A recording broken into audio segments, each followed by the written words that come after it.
অবশেষে মুখ খুললেন মুশফিকুর রহিম। কোটা আন্দোলন নিয়ে শিক্ষার্থীদের পাশে দাঁড়াচ্ছে ক্রিকেটাররা। চলমান এই পরিস্থিতি নিয়ে সবার আগে মুখ খোলেন তাওহিদ হৃদয়।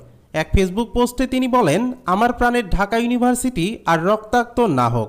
এরপর শরীফুল ইসলাম লেখেন, ক্রিকেটার হলেও আমি একজন ছাত্র, তাই আমি চাই না আর রক্ত ঝরুক। চলমান কোটা আন্দোলন নিয়ে নাইম শেখ লিখেন, 56,000 বর্গমাইলের লাল সবুজের পতাকা আমার ভাই বোনদের রক্তে আর রক্তিম না হোক।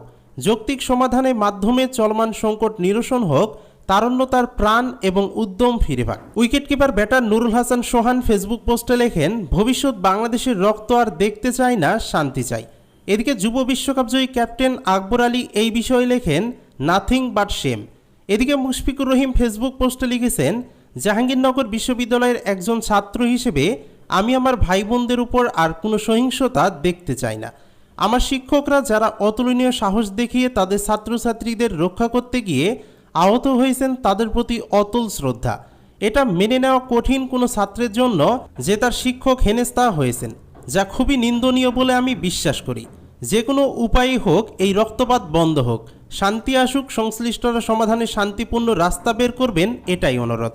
আল্লাহ আমাদের ঠিক পথে পরিচালিত হওয়ার তৌফিক দান করুন, আমিন।